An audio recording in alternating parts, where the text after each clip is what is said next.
Listo. Ya recé. Listo, muy bien, súper. Giancarlo Falco empezó en antropología, estudió medicina en Colombia y se fue extendiendo por el mundo de la medicina natural, medicina holística, experimentó con muchas prácticas y es verdaderamente muy sabio del cuerpo humano, de las emociones humanas, de todos los procesos. Pero en ese camino ha tenido experiencias muy cómicas. Giancarlo, cuéntame qué pasó en México. Bueno, hermano, gracias por la introducción y la invitación. Sí, es que en ese camino de vivir la vida hay experiencias muy divertidas. Es que es muy chistoso. Y sobre todo a nivel, pues, cuando estás haciendo una práctica individual, pues es uno a uno. Pero cuando es en público, mijo, ¿cómo uno arregla la vaina, no? ¿Cómo vos puedes manejar una situación tan chistosa? Estábamos un día en una práctica en México, en la Ciudad de México, y le están dando una imposición, ¿sí? Y había Imposición de manos. no, una imposición es, no, como un linaje espiritual, ¿no? En unas prácticas muy, muy lindas. Y había gente muy importante y todo esto. Pero en el momento como más solemne de la, de la imposición, de la conexión a ese linaje específico, alguien se ha tirado un pedo ¿Qué? terrible. Y todo el mundo se lo tuvo que aguantar. Porque, ¿qué más hacemos? Al lado mío había una señora muy interesante, espectacular la señora, y ella me mira, Esposa de un presentador famoso, me comentaste. sí, pero no vamos a decir el nombre, No lo vamos a decir, ok, ok. pero una persona muy importante de México, sí, y me agarra la mano, si yo la miro, yo me río. Entonces, como que nos sostuvimos con la mano, ¿no? A no reírnos. Eso fue tan chistoso. En ese momento, es que, por favor, otra vez estaba yo por decirte. Yo creo que de repente fue el presidente de México o alguna gran jerarquía de México que estaba ahí, hizo la gracia. Sin, Era una persona, yo asumo que era una persona, sí, había una persona muy importante en México, ¿no? Pues gente con mucho dinero. no vas a revelar la persona para que no No, no quede, daba pena. no le dé vergüenza. Y entonces la conclusión a la que llegamos fue que tenía que haber sido esa persona y punto. Y a nivel místico o espiritual, ¿tú crees que ese evento significó algo? Es decir, dejen la pomposidad, dejen la tontería o no. Yo pienso que para mí sí. Lo que pasa es que como nosotros juzgamos todo, es el ego el que juzga, ¿no? Automáticamente la gente que va a decir en nuestra cultura que grosero, que inoportuno, siempre buscar un adjetivo calificativo, siempre vamos a juzgar el hecho, que ese es el ego. El ego juzga, juzga, juzga, juzga. Pero ¿qué pasa cuando todo el mundo se ríe? Cerebralmente entramos en onda alfa. ¿Y qué es una onda alfa? Donde estás en presente, consciente, pero sin forma de pensamiento. Por tanto, entras en hipnosis. Y si entras en hipnosis, hay una cantidad de cosas que están pasando dentro de tu cuerpo, neurológicamente hablando, ¿sí? Hormonalmente hablando. Y eso es muy importante porque nosotros sabemos que cuando eso Pero pasa, o sea que si la gente se hubiera estallado en de la carcajadas, risa, hubiera sido. hubiera sido mucho más grande la conexión. Porque tú entras en alfa, estás parando el pensamiento, te hace estar presente en momento presente. Suena decirlo tonto, decir momento presente, suena redundante, pero en ese momento, cuando estás en ese momento, muchas cosas pasan a nivel inconsciente, ¿me entiendes? Ondas alfa del cerebro, que es cuando estamos en hipnosis, cuando estamos durmiendo, muchas veces, y con la risa se logra ese efecto. O sea ¿Ves? que tú recomendarías en una sinagoga o en una iglesia o en un ritual ancestral que la gente suelte un gas, porque eso puede ayudar a la conexión. Pues no que suelte un gas, pues el gas ese fue lo que llevó a esa situación en ese momento, pero cualquier otra cosa. Estaba yo una vez en Lincoln Rosa, una iglesia, y cuando estaba también en un momento solemne, entró un homeless y llegó hasta el altar y se puso a interactuar con la persona que estaba ¿cómo se dice? Con el pastor, no era sacerdote católico, pero El líder del ritual. el real religioso espiritual, un americano. Y yo decía, Dios mío, esto es muy chistoso. Y lo más chistoso fue cómo él lo manejó muy bien, de cierta manera, porque lo permitió ser, le permitió estar, ¿sí? y después hace el chiste, ¿sí? Diciendo algo así como que Dios se manifiesta de muchas maneras, pero esta manifestación olía muy feo. Entonces, Dios, claro, a Dios se le pasó la mano, a Dios se le pasó la mano. entonces es chistoso, ¿no? Pero tú sabes también quién decía eso. Eh, el, el Papa Francisco invitó a una cantidad de comediantes de todo el mundo, invitó a esta gente que trabaja desde la risa. Y él decía, es tan importante que se rían, es tan importante que tengan placer y gozo. Rían más, sonrían más. Y si tú lo buscas en YouTube, vas a ver el reel o el video de él hablando con Jimmy Fallon, hablando con comediantes latinos, porque eso invitó a un poco de gente. Entonces O sea que realmente funciona. Y cuéntame, algo, algo de un vestido. Me ibas a decir algo de un vestido. Esto fue un amigo, eso es muy chistoso. Él es mexicano y él estaba haciendo una práctica que se llaman en México limpiezas de fuego. Y limpiezas de fuego es que te ponen la mitad y te pasan fuego, candela, ¿sí? Para literalmente quemar, ¿no? A espantar o quitar baja frecuencia, ¿no? Energética y todo lo que vos quieras. Pero la situación es muy cómica porque resulta que cuando él está pasando el fuego a esa señora está vestida, ¿sí? Y aparentemente la tela es de un material sintético. Entonces, cuando él se arrima mucho, le quema el vestido y el vestido se quemó en un segundo. La señora quedó en ropa interior delante de un poco de gente. Pero se quemó la mujer. La mujer nunca se quemó, solo se le quemó el vestido. Quedó en ropa interior. Entonces, claro, vuelvo y te digo, los eventos cuando son en público, cuando hay más de 2 o 3 personas, 5, lo que sea, todo el mundo entra como en shock y automáticamente ¡puf!, la cabeza se va. ¿Cómo tú controlas esa risa? Claro, La gente se rió. la gente se largó a reír. Y lo único que alcanzó a decir el practicante sobre el señor dijo, señora, en buena hora, ¿no? Más o menos, ¿no? Miren todo lo que se alcanzó a quemar hasta la ropa. Y lo casualizó. Porque imagínate, ¿cómo te podría decir? Muy lindo el de caer en cuenta de la que señora podría entrar en shock de vergüenza porque se quedó sin su ropa, sin su vestido, Sí, sí. en ropa interior. Es interesante, Giancarlo, porque tú eres un tipo muy profesional. Yo te conozco hace muchos años aquí en Miami. Sin embargo, tienes un sentido del humor exagerado. Lo combinas bien y te pasan cosas. Te Lo pasan que pasa cosas es a que cada rato. es una cosa que es nosotros como profesionales de la salud, y pregúntale a cualquiera que sea médico, enfermera, enfermero, que sean psicólogos, psiquiatras, lo que sea, cualquier persona que trabaja en clínica, en contacto directo con pacientes. Los pacientes vienen porque están sufriendo. Entonces, la información siempre va a ser desde esa parte, de esa plataforma, desde esa postura, desde del dolor, del sufrimiento, ¿sí? De la necesidad de ayuda. Entonces, literalmente, uno se empieza a llenar. Entonces, ¿cómo tú manejas? ¿Cómo hago mi propia limpieza emocional, mental, de tener que ser ecuánime, de tener que ser profesional, de tener que ser objetivo, en un ambiente o en un momento potencialmente doloroso, donde uno tiene que hablar y de cierta manera, para no Correcto. aumentar el dolor o el sufrimiento en la persona? Que tú me digas, es que Giancarlo, es que tengo esto y esto y esto, y estoy viendo, wow, eso está complejo. Tú haces electroacupuntura, trabajas con homeopatía y trabajas con otras cosas. Sí, ¿Qué otras situaciones graciosas se te han presentado? Porque has visto tanta gente sí. en Colombia, en México, en Estados Unidos, que debes tener muchas historias A con mí me pasó gente. una vez, por ejemplo, lo que tú dices, a veces, yo tengo una personalidad también, ¿no? A veces mi personalidad me hace que yo diga de pronto las cosas sin filtrarlas. A veces no filtro, Total, porque total. yo estoy pensando, entonces automáticamente de pronto, ¡prum!, sale por mi boca lo que estoy pensando sin yo alcanzar a agarrar la información.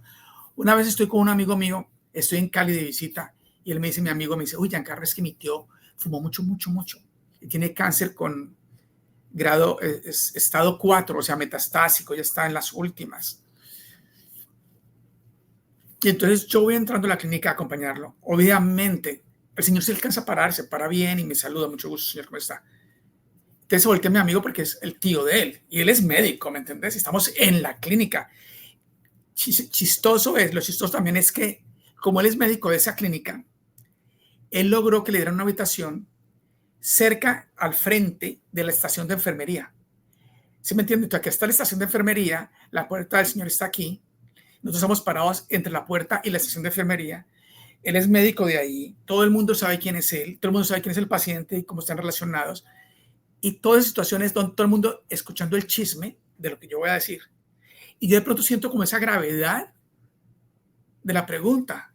Y de pronto me dice el amigo mío, bueno, Giancarlo, ¿qué hay que hacer aquí? Y yo me volteo y le digo yo, pues, agua. Agua bendita, ¿cómo digo yo esa vaina, marica? Y yo caigo así en cuenta, atrás esas viejas se morían de la risa, brother. O sea, porque no lo escuchó el paciente, lo escuchó tú. No, el paciente lo escuchó si estaba al frente mío. Y tú le soltaste eso así. Y se voltea el señor y me dice, se voltea el señor a su sobrino y le dice, tan chistoso el doctor. Claro, cuando yo digo agua, yo estaba pensando en agua bendita, no lo filtré. Entonces yo digo agua y atrás esas mujeres enfermeras en el piso de la risa. Este man al lado mío se empezó a doblar de la risa, literalmente lloraba, doblada de la risa. Afortunadamente no salió la palabra agua bendita, solo salió agua. Pero eso fue mi pensamiento. La vergüenza, el susto, todas las emociones en un segundo, Luis. Y ciertamente el señor no tenía muchos números para vivir. Tan lindo que el señor se desconectó. El señor dijo, ve, tan chistoso el doctor, no dijo más. O sea, boom, quedó ahí de cierta manera. Pero la risa de los de atrás, el peso de la energía como se movía, es como que, pues decís, ¿qué pasó aquí? Qué locura, fue muy chistoso. Claro, todavía se acuerdan de eso, y eso pasó hace un rato. Claro, el señor se murió, obvio. Claro, es que obviamente la muerte a muchas personas nos asusta o a la gente lo quiere manejar con ese respeto, sí. Pero de repente con humor es como más sano. Yo no sé si sea más sano o no, lo que yo sí sé una cosa, que Dios sabe cómo hace las vainas, Dios sabe. Y todas las cosas se presentan porque se tienen que presentar. Todo es perfecto en el tiempo de Dios, todo es perfecto en el mundo de Dios. ¿Sí me entiendes? Nosotros siempre somos como interactuantes, como títeres, como figurantes de una escena más grande donde no sos el protagonista, sos simplemente un instrumento, ¿no? Entonces las cosas pasan, tienen que pasar. Lo que pasa es que uno automáticamente lo tiene que juzgar, todo lo quieres juzgar, porque obviamente en nuestro sistema se basa en la vergüenza, nuestro sistema se basa en esa cantidad de juicios para mantenernos pues como en unos límites, ¿no? De comportamiento social. Pero eso fue terrible para mí. Para ti debe ser súper complicado manejar lo que es el conocimiento médico y esa intuición médica con ese humor y ese desparpajo con el que tú trabajas y hablas. ¿Cómo combinas? Porque hay pacientes que lo toleran, pero hay pacientes que no. ¿Cómo manejas eso? ¿Sabes qué? Lo chistoso es, yo creo que básicamente el manejo de eso es la conexión que uno hace con el paciente. El paciente cuando entra contigo o la persona que entra contigo se conecta o no. Punto. Y entonces es simplemente una interacción entre dos seres humanos que tienen una personalidad específica, con un conocimiento específico, con ¿cómo se dice? Con una cantidad de situaciones ya vividas. Y el cerebro va a agarrar esa información que está en el inconsciente y lo va a expresar de la mejor manera. ¿Sí? Pero independiente de lo que salga mal, entre comillas, o del movimiento, o del chiste, o el humor en este caso, es que el paciente no pierde esa conexión. Correcto. Lo maneja, Correcto. Lo integra. Es como yo lo veo, pues. Tú trabajaste en el ejército colombiano, trabajaste en México, trabajaste en Miami. En el ejército colombiano, ¿cuánto tiempo estuviste y qué experiencias habrás vivido? Porque un muchacho, ¿de dónde eres tú? Colombiano, de Cali. De Cali, tú eres de Cali. Y mandaron a la selva, ¿correcto? No, pero una zona de conflicto, sí, un conflicto muy severo. Pero fui estabas como tú venías de un mundo, entre comillas, protegido, mándelo para una zona de conflicto. Yo venía de un mundo muy protegido, obviamente, de una ciudad donde todo estaba garantizado. Y me tiran a un área de alto conflicto bélico en Colombia. En ese momento estaban las FARC en su más, y también el narcotráfico. Entonces la zona era de narcotráfico, de guerrilla y de esmeralderos. Entonces, O sea, todo se arreglaba a punta de bala, básicamente. Pero además, yo recién salí de la universidad, yo parecía que hubiera salido de bachillerato, no universidad. Una cara de muchachito, flacuchento. Entonces todo el mundo era más grande que yo, todo el mundo era más alto que yo, todo el mundo era más físicamente, más corpulentos y obviamente con más, literalmente, con más fuerza y con más, ¿cómo se puede decir? Pues, son soldados, brother. O sea, si hay gente que sabe matar gente, uno pobre pendejo. Yo puedo saber de violencia, imagínate. Entonces, salir de un mundo muy protegido a un mundo tan intrínsecamente violento, ¿sí me entiendes? sí. Entonces uno se vuelve como un comodín, entonces uno tiene que aflojar las vainas a las buenas a las malas porque eso es salud mental para ellos. Y te estoy hablando que nosotros teníamos al mando, tenía yo 2.600 seres humanos, donde los 95% eran hombres entre adolescentes y adultos. Y el otro por ciento habían algunos cuantos niños y mujeres. Y habían obviamente militares y civiles. El único médico ahí. El único médico ahí. Y tenía 2 odontólogos trabajando conmigo. Pero yo era el encargado, obviamente, por jerarquía, de manejar absolutamente todo. Tenía dos asistentes de enfermería y yo entrenaba soldados para que fueran asistentes míos de enfermería. Entonces, además de trabajar como médico, tenía que hacer cosas educativas, entrenar desde la salud, entrenar desde la salud mental, entrenar desde la salud física, desde la higiene, desde el ejercicio. Era un trabajo muy completo, muy lindo, una cosa hermosa, muy, muy doloroso. Muy doloroso porque enfrenté, Luis, la necesidad de una sociedad de manipular, de controlar al individuo para lograr objetivos a otros niveles. Objetivos de poder, objetivos de dinero. ¿Ah? ¿Y cómo manejaste el tema humor? Porque se te salía por los oídos. Lo que pasa es que el tema humor aparece por circunstancias. Por ejemplo, ya te conté que era una zona de alto conflicto. Yo tengo que ingresar, decimos, cada 3 meses me tocaba ingresar nuevos reclutas. Y entonces me daban, por ejemplo, un pool de 600 personas para escoger 200. Entonces escogía entre estudiantes que eran de haber terminado bachillerato en Colombia. Todos los bachilleres tienen que ir obligatoriamente a prestar servicio militar. ¿Me entiendes? Como un año completo. Pero también habían muchachos que no habían terminado bachillerato y ellos prestaban 18 meses, o sea, año y medio. Entonces, obviamente vos tenés, en el mismo lugar, tenés estudiantes con educación, que son los privilegiados, y estudiantes sin educación completa, que no son los privilegiados. Y obviamente tienen cosas que ser diferentes. Y obviamente ahí es donde vos empezar a decantar. Soy un muchacho criado en Bogotá, en una ciudad. Me tiran a este monte, donde el que manda en las FARC es el mono Jojoy, un personaje, ¿no? Yo no quiero ir a pelear allá. Yo quiero quedarme aquí. Entonces vienen a mi consulta y se empiezan a inventar las enfermedades. ¿Cómo qué? ¿Con qué se inventan? No, flaquito. El dolor empezó aquí en el ojo, se le pasó al hombro, pero después le dio diarrea y entonces ahorita le huelen mal los pies. Una cosa totalmente incoherente, pero en la fantasía de él y en su estrés emocional, ¿sí? A él le parece coherente. Y se inventan enfermedades. Se inventan enfermedades, sí. Y hasta ahí está chévere.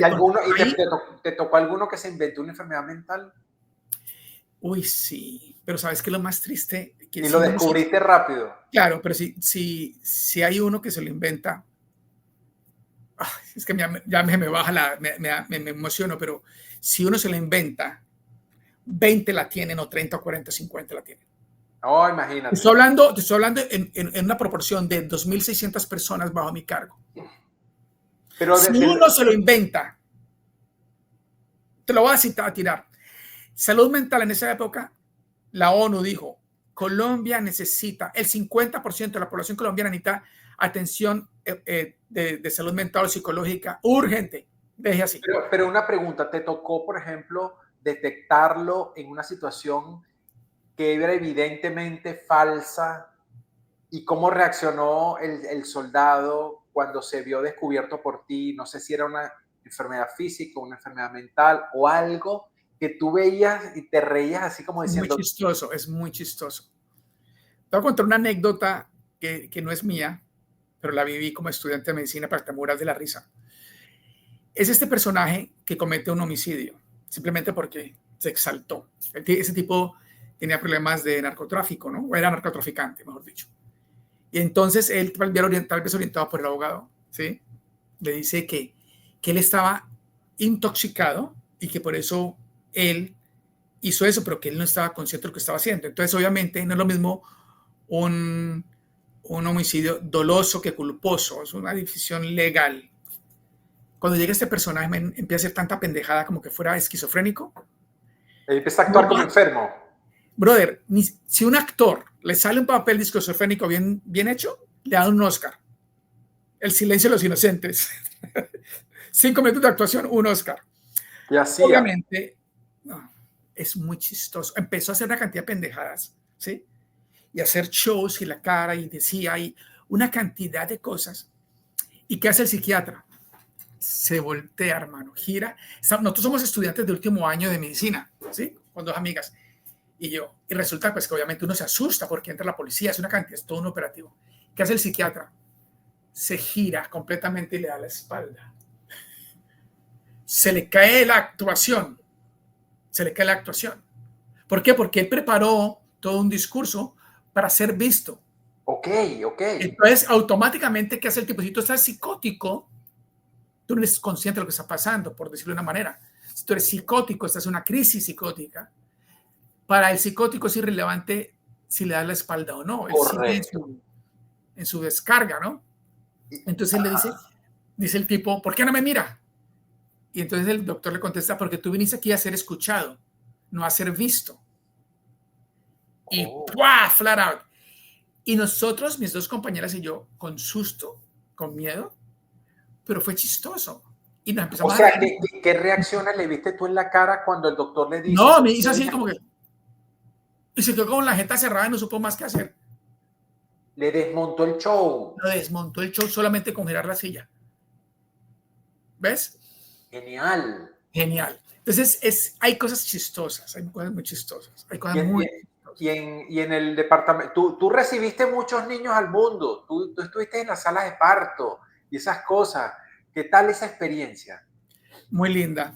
¿Me vas a hacer contar algunas salvajadas que hice? Salvajadas. Sí, te lo juro. Es que uno de estudiante, hay un dicho que dicen en medicina, los pacientes se salvan porque Dios es grande, porque si fuera por los estudiantes... O sea, que Dios está contigo ahí salvando gente. Sí, porque si fuera por nosotros, eso es chiste entre los profesores, ¿no? Porque si fuera por los estudiantes, este paciente ya no vivía. Así, man, así. Ese era el calibre de chistes. Bueno, pero ¿cómo aprende uno? Ah, sí, claro, porque es que uno no sabe. Esta es la primera vez que yo hago esto, esta es la primera vez que estoy en cirugía, esta es la primera vez que yo tengo... Claro, por eso uno tiene el profesor al lado. Si no, tú no vas a hacer cosas solo. Pero te voy a contar una que me parece, es pesada de contar, pero me importa un carajo. La voy a contar.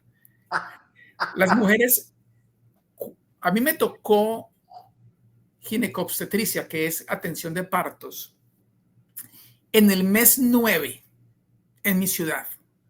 Y las ferias de mi ciudad son en diciembre, enero. Entonces, si las ferias, la fiesta y el traguito y la rumba es en diciembre, ¿qué pasa en 9 meses? En septiembre está lleno de... Muy amable, muy querido, sí señor. Se vienen los 200.500 partos en una sola sentada. Tanto es que a mí nos tocaba, hay médicos, hay residentes de medicina, hay estudiantes de medicina, hay internos. Mira la jerarquía.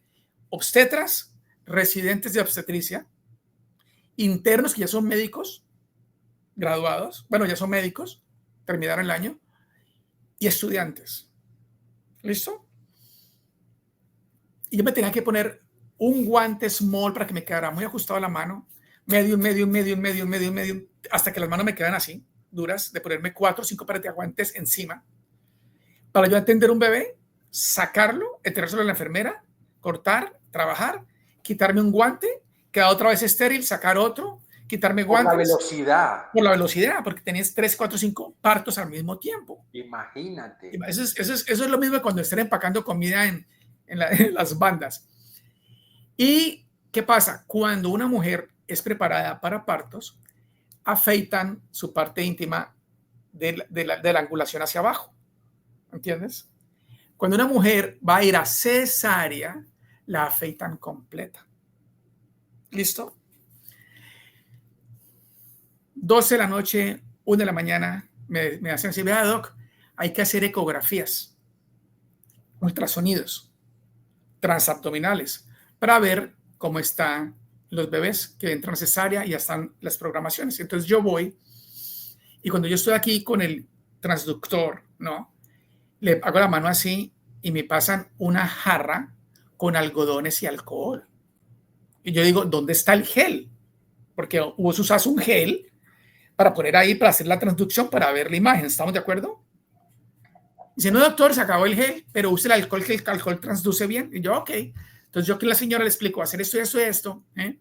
Claro, le digo así, señora, no hay gel, le voy a poner un poco de alcohol para hacer el ultrasonido. Va a sentir frío. Pues claro, ¿cómo va a sentir frío? Si es la 1 de la mañana, el aire acondicionado está full y el alcohol es frío. Entonces yo le digo, caiga en cuenta que va a sentir frío. Entonces yo estoy aquí y empiezo a mirar al bebé. Entonces yo estoy aquí con la gasa, pero muy empapada en alcohol. Entonces yo estoy sobando y mirando y le digo, este niño está bien, no se preocupe, rara, todo está chévere, rara. Y me da por escurrir todo ese alcohol en esa barriga. Ese alcohol empezó a bajar y yo seguía con esto cuando de pronto, ¡guau! ¡Guau! Y la señora hacía así, yo, ¿qué pasó? ¿Qué pasó? Y todas esas enfermeras se fueron y me dejaron solo pelado. Todo el mundo echó a correr. Todas las mujeres que estaban acostadas al lado se reían y esa señora se lloraba y se reía. Cuando yo caigo en cuenta que es que era el alcohol, obviamente, donde fue afeitada, ¿yo qué hago? Pues yo me agacho a mi hijo y yo soplaba yo con las piernas de la señora aquí. Nadie más me veía la cara sin reírse, brother. Nadie más me veía la cara sin reírse. Eso duró por semanas. La señora me vio después de la cesárea y la señora se reía y se agarraba. Pero eso fue yo era un pelado, yo era un peladito. Bueno, no era un peladito, yo estaba en 4º año. Yo era un pendejo. Le exprimiste el alcoholcito. Oh. Claro, todo ese alcohol se fue por gravedad, obviamente fue bajando una barriga enorme, pues sí estaba para cesárea. Cuando eso llegó, obviamente, donde estaba afeitada, eso fue, Dios mío, apaga y vámonos, eso fue horrible. O sea, yo me sentaba en la cafetera y se empezaban a reír. O sea, eso me supo, esa cruz yo la tuve años encima mío. O sea, esos gritos se escucharon hasta... el hospital para arriba y para abajo, fue muy chistoso. Pero la señora fue muy linda conmigo, nos reíamos. Esa señora me veía y se agarraba la barriga y se reía. Cuando me tocaba hacerle después las revisiones, los controles, no podíamos de la risa. No, hiciste que el parto fuera inolvidable para ella, demasiado bueno. Y para mí nunca se me va a olvidar esa vaina. Cuéntame una cosa, ¿cómo pasas tú de la medicina convencional a esa medicina que tú practicas ahora que es natural, que llama alternativa, electroacupuntura, homeopatía? ¿Cómo pasas tú de la bata blanca a una práctica tan nueva, tan revolucionaria? No, al contrario, Luis, eso es no es aquí, ¿cómo se dice ya? Se me olvidó el español. Sí, es como desmontar lo que se conoce para volver al origen. Ese es el punto. Lo que pasa es que para la sociedad occidental, la homeopatía no tiene valor científico. La homeopatía surgió y fue descrita por Hipócrates en Grecia antes de Cristo. Okay. Galeno entendió la parte de la alopatía, no entendió la parte de la homeopatía. Hipócrates describió, ahí están las frases textuales. ¿Cómo es que dice él? Dice Galeno no, Hipócrates, antes de Cristo dice, lo que es posible curar de lo conocido, cúrese con lo contrario. Alo significa opuesto. Claro, pero tú venías de ser antropólogo, de estudiar en la universidad. ¿Cómo brincas tú a eso? Yo no brinco, yo sigo mi natural curso de vida, porque por mi lado materno, esto era importante. yo era visto de niño, de muchacho, de adolescente, por médico homeópata. Mi abuelo hacía medicina alternativa. Pues Ok. para mí fue raro saltar al otro lado. Correcto. Y Que saltaste fue la al otro medicina, lado, saltaste a la medicina, ¿por qué? porque yo quería ser médico, lo que no sabía cuál. Ok. Yo quería ser médico o arquitecto, pero ¿cómo va a ser arquitecto si soy disléxico y confundo los números? Pues algún edificio se cae el desgraciado. Entonces prefiero ser médico. Y si confunde las arterias, y si confunde No, las yo sí venas. me confunde, porque lo que se confunde en la dislexia es la salida, no la entrada de la información.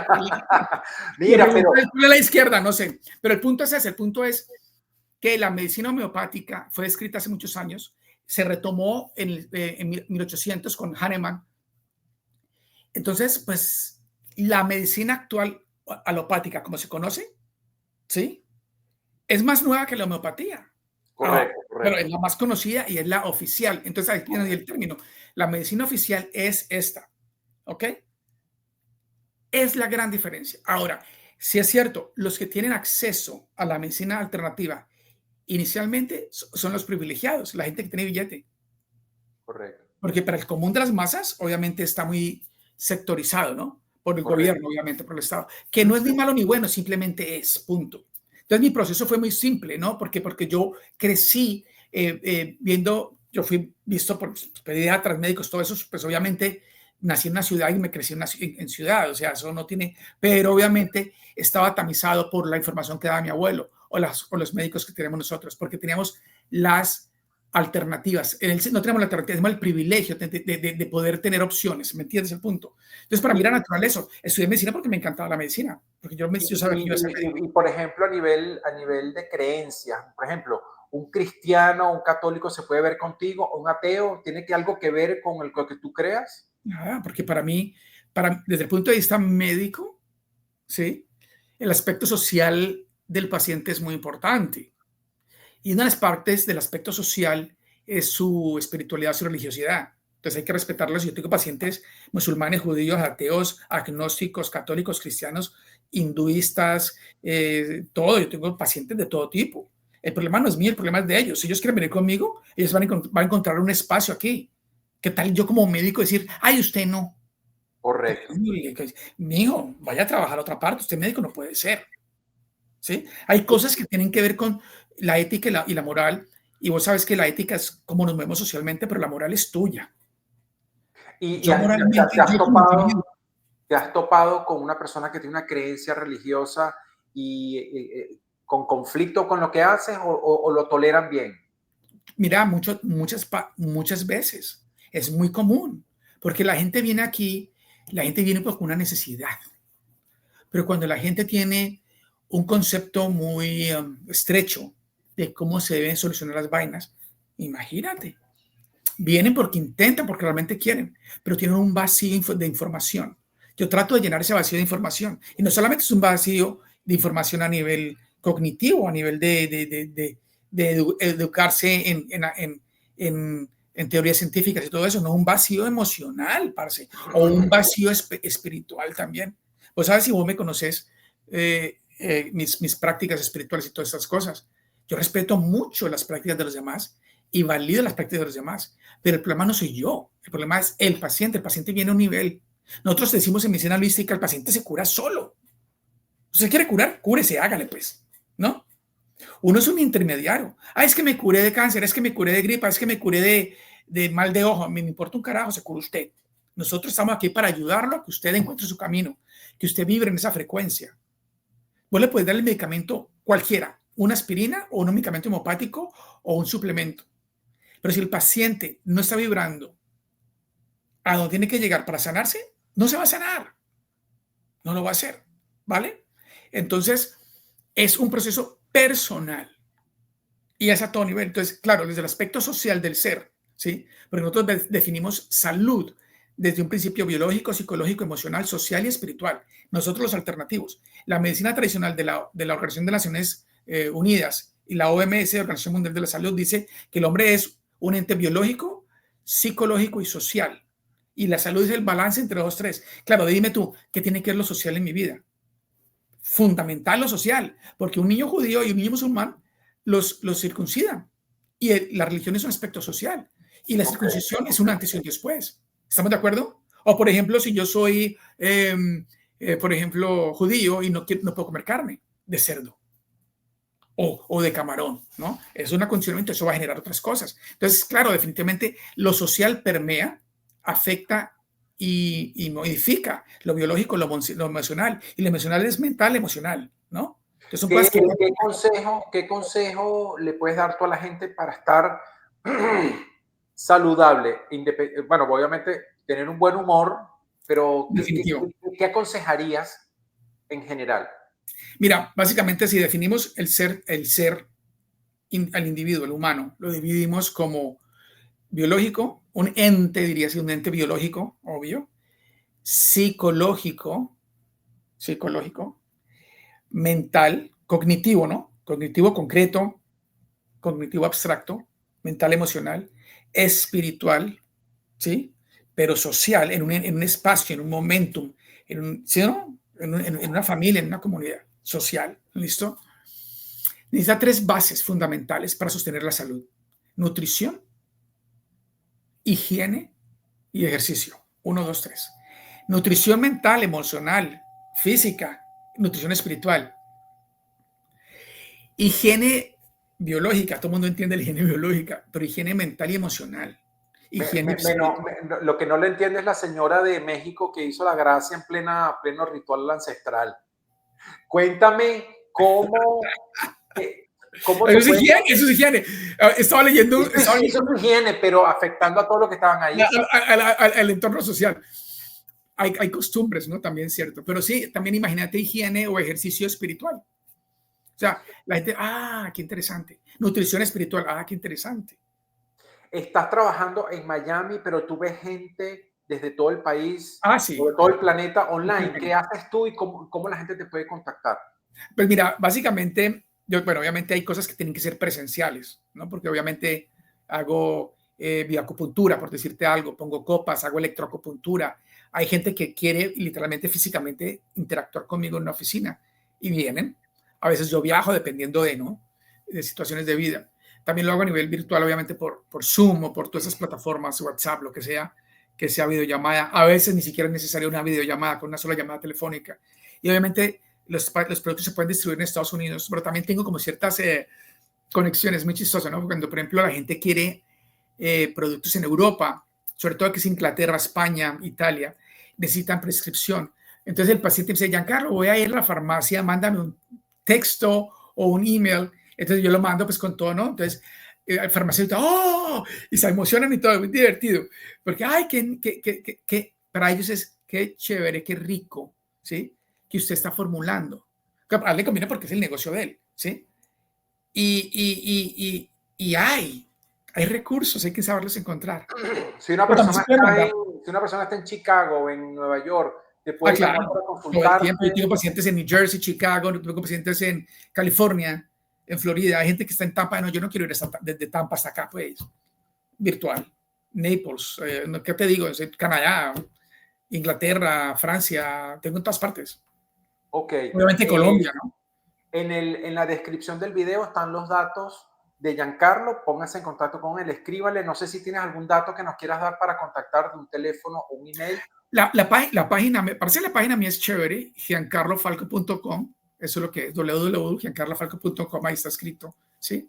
Ahí están los teléfonos, pero la información está en inglés y en español. Me parece chévere que la miren, que se eduquen. Hay que educarse. Y ya obviamente mi teléfono básico, el que más se usa, es el 786-553-3163. Buenísimo, buenísimo. Pero toda esa información está en la página. Y Estás tomando mate vos. creo que tú nos vas a regalar una consulta de 10 minutos. Sí. Creo que sí, ¿no? Y ¿cuál es el código? MMG. Ok. Es como Metro, Meyers, Golden Mayer, pero al revés porque soy disléxico. Metro Golden Mayer, pero dicho por un disléxico. Ok. Giancarlito, gracias por tu talento, gracias por tu alegría, gracias por atender a tanta gente. Invito a la gente que se ponga en contacto con Giancarlo para resetearse física, emocional, espiritualmente. Creo que es lo que vale la pena. Todos estamos de acuerdo en el tema de que la medicina actual tiene que dar un paso adelante, o mejor dicho, un paso hacia adentro, y Un creo que hay paso que hacia- acercarse a gente como Giancarlo para recuperarla. ¿Te acuerdas de la clasificación de la evolución según Darwin? ¿No? Somos Homo sapiens. Homo sapiens. Ahora es conectarnos como Homo sintientes. Homo sapiens, Homo sintientes. Es el siguiente salto en la evolución. Ya estamos ahí. Ah, mira. Vibremos en frecuencias del amor, vivimos en frecuencia del momento presente, vivimos en frecuencias de que tenemos la capacidad de autosanarnos. Solo tenemos que llegar a vibrar ahí. ¿Listo? La invitación es a la vida, la invitación es al amor, la invitación es a la aceptación, al perdón, al disfrute, al placer, al gozo. Esa es la invitación. Tomen la invitación porque eso es lo que nos va realmente a ayudar. Giancarlito, gracias por tu tiempo, gracias por tu A vos. trabajo. Gente, sigamos haciendo comunidad y sigámonos riendo porque la verdadera espiritualidad a veces es una carcajada. Así es. A veces es un chiste. Chao, gracias por la invitación. Feliz momento. No sé ni qué si día, tarde o noche.